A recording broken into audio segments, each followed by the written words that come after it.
All All right, right. let's move on. So the format for tonight's pod, we're going to go quarterback, running back, wide receiver, tight end. Each of us has a guy with the my guy, so who we love.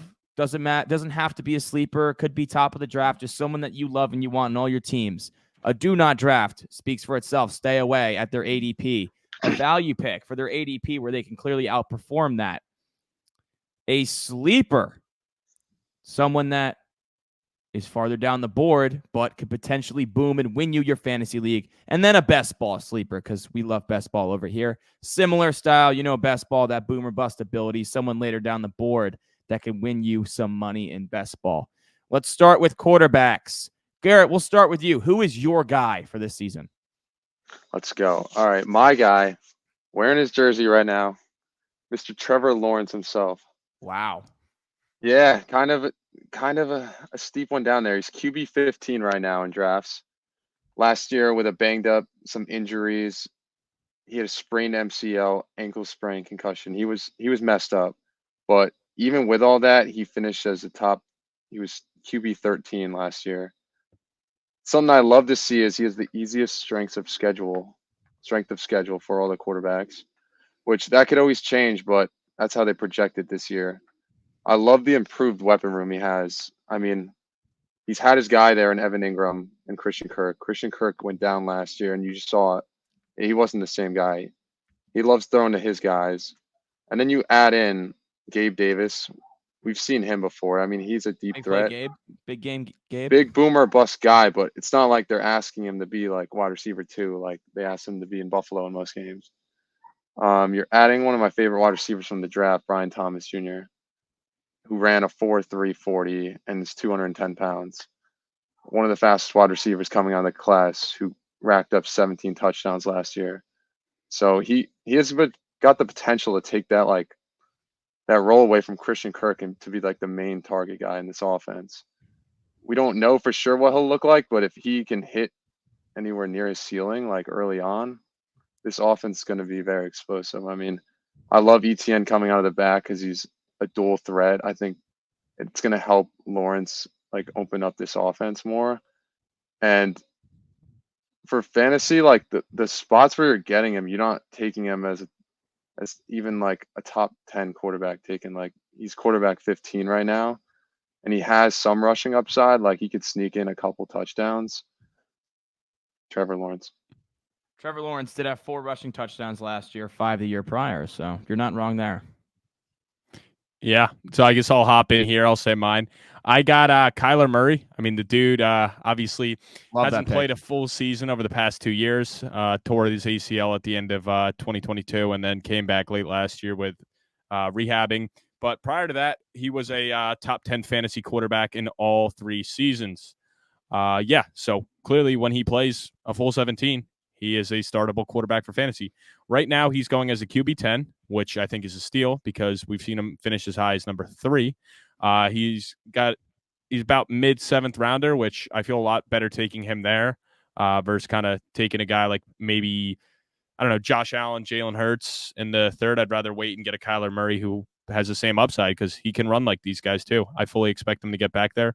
And the defense is terrible, so I expect them to be trailing a lot. It means a lot of garbage time, whether that's running or passing. And then the emergence of Trey McBride last year and the draft pick of Marvin Harrison really excites me. So he is my guy this year. I love that pick, Reagan. My guy, Anthony Richardson, former Florida Gator. Go Gators. He didn't get to play a lot last year, but in his first 3 starts, he was QB 14, QB 19, and QB 2. Before in that QB 19, he'd had 2 rushing touchdowns and left the game with a concussion. So he had 17.7 fantasy points in the first half. And then week 5, he gets hurt against the Titans, done for the season. So he was on pace to post probably 3 top 5 finishes in the first 3 starts. He has a big arm, and adding AD Mitchell to that offense is huge for that because I think he's going to develop into a nice weapon for Richardson. We saw what Michael Pittman could do last year with Gardner Minshew. I think he can eclipse that with Anthony Richardson at quarterback. If you listen to our AFC South pod, I just raved about Shane Steichen, his ability to design plays and call plays and put his guys in position to succeed. The running game was elite last year, even when JT was out, when Zach Moss was in there. JT is back and healthy. Now you have the threat of Anthony Richardson pulling the ball. The offensive line is good. I think this offense is going to be a juggernaut this year. I think they're a top 10 offense in the league. I think Anthony Richardson will be a top 5 fantasy quarterback. He is currently the quarterback 5 on ESPN, but I absolutely love that. I would take him there without a doubt. The do not draft. Who do you have, Garrett? My do not draft. Dak Prescott. Wow. I know it's hot because he was so good in fantasy last season. He was QB4 last season. Right now you can draft him as he's going around QB10. I think his stock last year, his great season, inflated him a little bit. I mean, I'll hype him up a little bit first. In weeks 6 through 18, he was QB1 in fantasy points per game. I just think if he wants to repeat those numbers, he'll have to put on like a Superman type performance. I mean, I think this offense is super reliant on CeeDee Lamb staying healthy. Like, if CeeDee Lamb was to miss time, I don't have a lot of faith in this offense. The run game's not what it used to be in years past. We don't really know what Zeke's going to look like at this age. I mean, the O-line, they lost their best, debatably, Tyron Smith. I don't love what they have there on their O-line. And I don't. Oh, you haven't seen Guyton in preseason, bro? Dallas fans are already hyping him Tyler up, saying we never miss on offensive line prospects. Yeah, they can say that, but he was such a project to begin with. So until we see him with live bullets flying, we'll have to see. I don't know. I know it's hot because he was such a beast in fantasy last year, but Scorching hot. Don't love it. I just think that's fine. I got to spice some things up. You said he was going as QB10? Yeah. Yeah, I mean, that's not, I don't know. It's not like he's getting reached on. Like a guy I'm about to say, Patrick Mahomes, while he's going to be great for fantasy, I am not touching him at his ADP right now. I mean, the fact that he's going as the number 1 fantasy quarterback, he hasn't finished there. Well, actually, he has finished there before. He's done it in 3 out of his 6 full seasons as a QB1. Or, sorry, 2 out of his 6 full seasons, he's finished as a QB1 there. But he does not have the rushing upside that a Josh Allen and a Jalen Hurts have, who are going after him. So I don't want to touch him. I mean, he's coming off his worst season. He finished as QB8 last year, which is fine, but not for a guy you're spending a mid-third round pick on. So I hate where he's going. He had 0 rushing touchdowns last year, so that doesn't make me excited. I mean, at least if you ain't going to be throwing all those yards, you'd like him to run it in more. The defense is insane now, so you don't expect them to be trailing much because they're not going to be letting up a lot of points. So I think we're going to be seeing a lot of Pacheco running out the clock in the fourth quarter games, so he doesn't have that trailing from behind garbage time upside that some of the other quarterbacks have because of their bad defense. So I just rather spend my third-round pick on, a running back, a wide receiver, or even one of those top-tier tight ends. So I'm not taking Mahomes, and I wouldn't touch him there. If he slips to the fourth, you can make a case, but mid-third, no thank you. Similar trajectory for me. My do not draft CJ Stroud at QB6. And this is strictly based off his ADP because, again, he doesn't have the rushing upside. Yeah, they added Diggs. I get it. But he only posted 5 top 12 finishes last year in 15 games. A third of his games did he post a QB1 score. And he's going as QB6. A lot of hype right now for Stroud without the rushing upside. For me, he would have to take a big, big step forward from what he did last year to justify him going in rounds 4 or 5. It's just not something I want to do. I'm going to take a quarterback with rushing upside like Anthony Richardson, like a Kyler Murray, a QB9. That just seems a lot better to me than taking a quarterback without the rushing upside at QB6, who will have to take a big second-year jump off one of the best rookie seasons we've ever seen to justify going in round 3 or 4 in a fantasy draft. Fair. Now let's get into our sleepers, right? Value pick. pick. Who is going too late in these drafts, boys? My value pick, I won't get super into it, but Kyler Murray. I like the value of QB9. Reagan touched on him a lot already, but I just love the addition of Marvin Harrison for him. And it's hard to judge last year because he didn't play the full first half. And he still put up highs coming off his injury of 20 points, 22 points, 24 points. I mean, he didn't touch the rushing upside much last year, but that's probably because he's coming fresh off an injury. I think with a full off season, of training, he can get back to that rushing upside. Hopefully, it's somewhere close to that 2022 season where he finished with 390 fantasy points. Yeah, no, I mean the rushing 400,000 passing yards, 800 rushing yards, 11 touchdowns on the ground. Like those are crazy numbers. If he can get anywhere near that again, like he's just such a boom player that you can get for a good value in fantasy. My only thing with Kyler Murray, and I have him in one of my super flex leagues as well. It seems like every year in his career, he fades at the back half of the season. Even when the Cardinals started off 7-0, 8-0, he was the leader he was the front runner for the MVP. He always seems to get beat up because he's a small guy, fragile frame. He gets beat up even if he plays through it towards the back half of the season, and then his production starts to go on the decline. Something I am worried about for fantasy playoffs. He hasn't shown that he could stay fully healthy through a full season, even if he's playing through nagging injuries. And that's because Call of Duty comes out in November. It's because Call of Duty comes out in November. That's a good point. A good one too. A known fact. But my value pick is Herbert. I touched about him a little bit when we were doing the questions, but he is going as a QB 19 now. He's finished as a top 12 and quarterback every season he's played a full season in. So outside of last year where he only played 13 games, which obviously last year, terrible year for the Chargers as a whole. But besides that, he's finished the top 12 every year. We've seen him finish as high as QB2.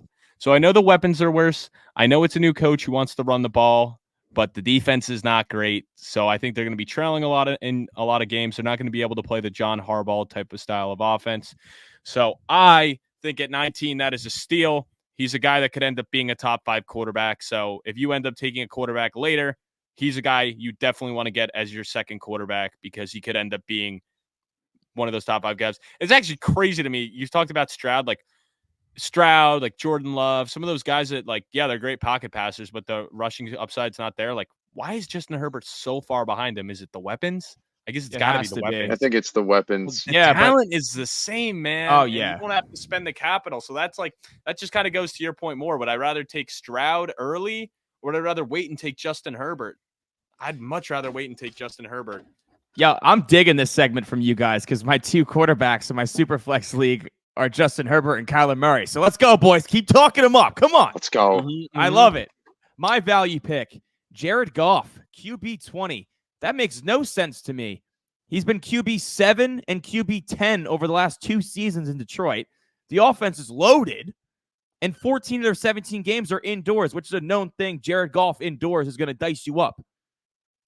And, I mean, everyone's back from last year. And what'd he do? QB 7. Why is he going as QB 20 now? What's the problem? It makes no sense to me. Jared Goff at QB 20. If he's my QB 2, I'd way rather take Jared Goff in round 14 or 15 than a guy like Stroud or Jordan Love or any of those guys who are just purely pocket passers in the 3rd or 4th round. Makes no sense to me. I'm targeting Jared Goff as my QB2 in any of my redraft leagues.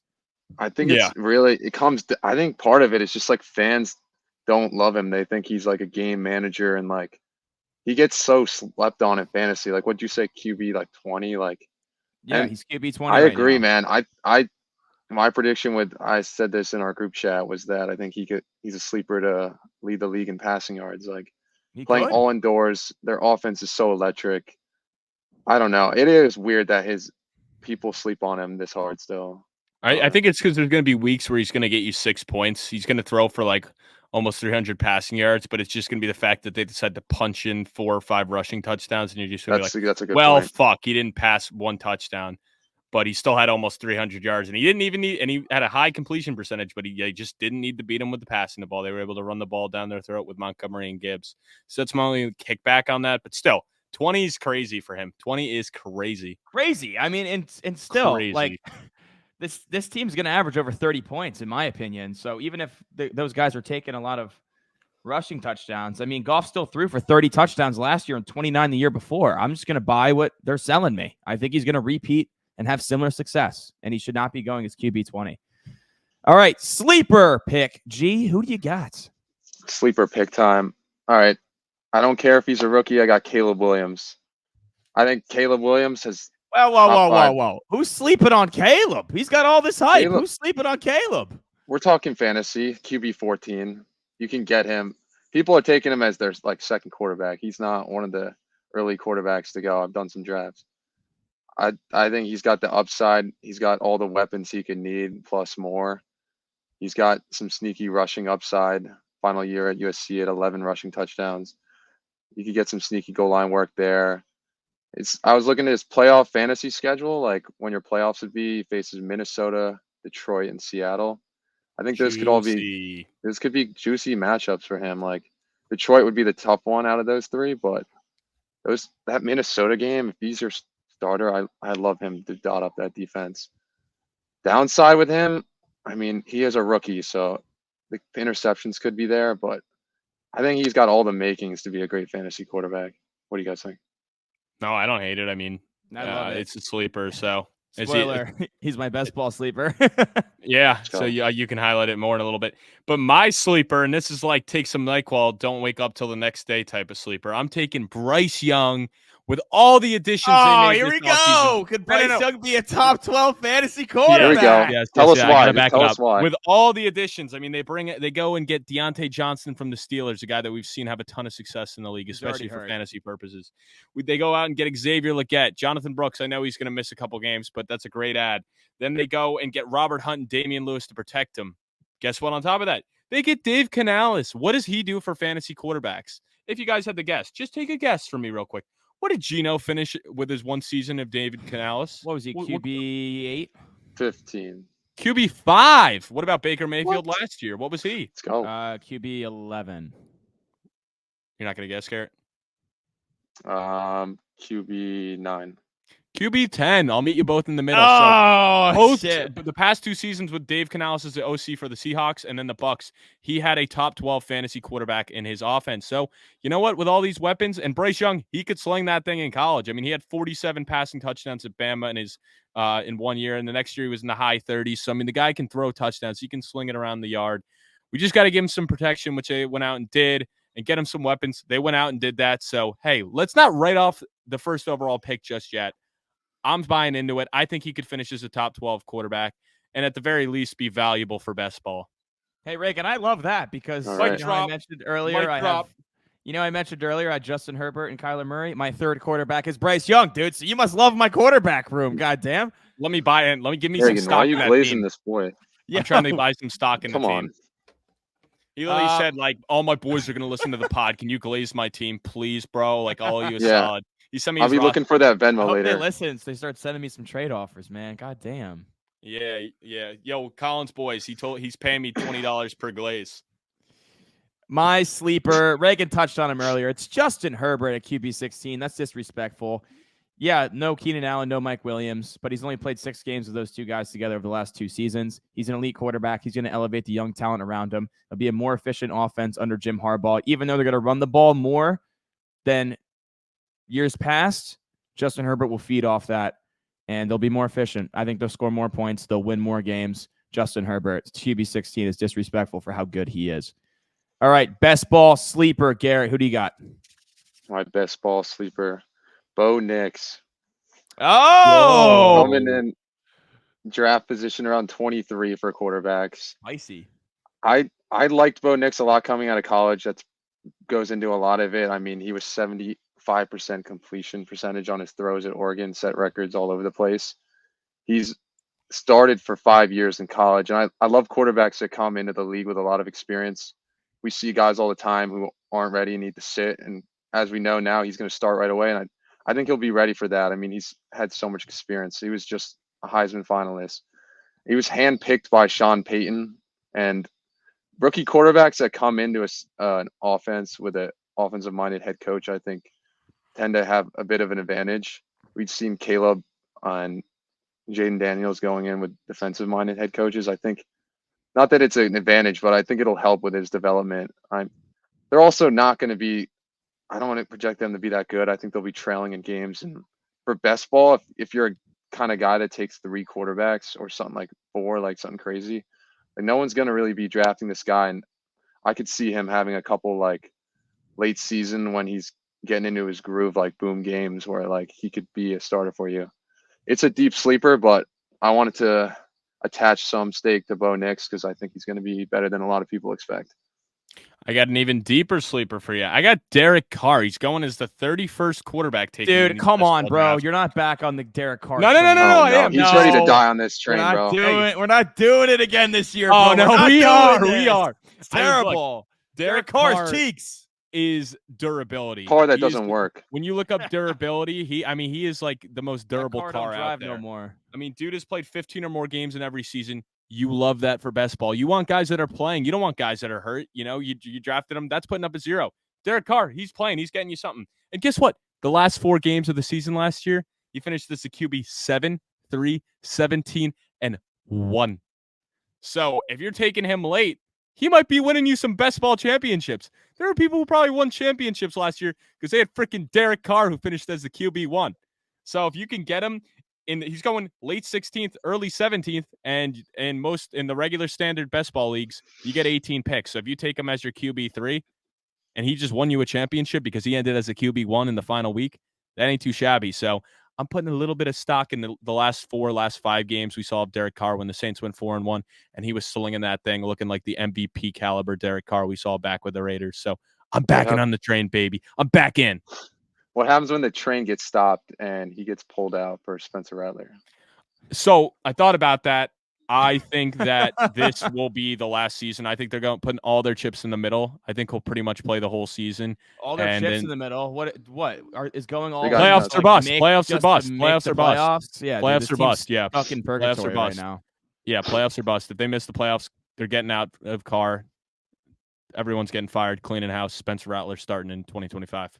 But that ain't happening. So Derek Carr, I mean, at the end of the day, I mean, you're spending a 17th, 18th round pick on him. It's not like you have to put in much capital. Yeah. I'm just saying. Also, one thing I want to point out for best ball as we're going through this, the best ball lineups are 1 quarterback, 2 running backs, 3 wide receivers, a flex, and a tight end. So the wide receiver has a premium, which is kind of why this is the route that I'm going with my best ball sleeper. It is Caleb Williams, but with an asterisk that adds as the QB1. He is the first quarterback you take. So you wait on quarterback. You're not taking one of the top guys. Caleb Williams is your QB1. You fill out with an older guy later on to be your second. So you load up on receivers and running backs early. Caleb Williams, we mentioned it earlier, has the elite wide receiver trio. He has the easiest schedule of opposing defenses. He has the rushing upside. He can get outside the pocket and make big plays happen.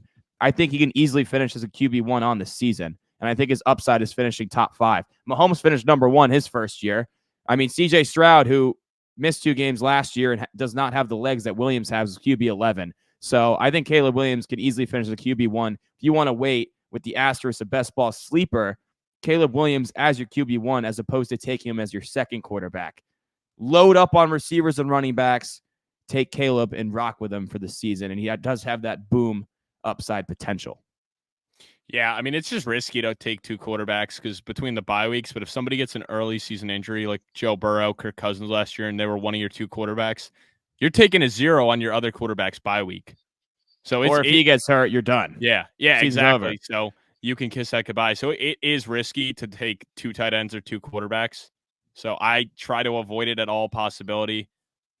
But obviously, like, if neither get injured, then you just got yourself an extra running back or an extra wide receiver. It's just such a risky strategy. So you got to have a set on you to do that and be feeling real bold. Yeah, I have a set. I know you don't, but it's okay, Reagan. Let's move on.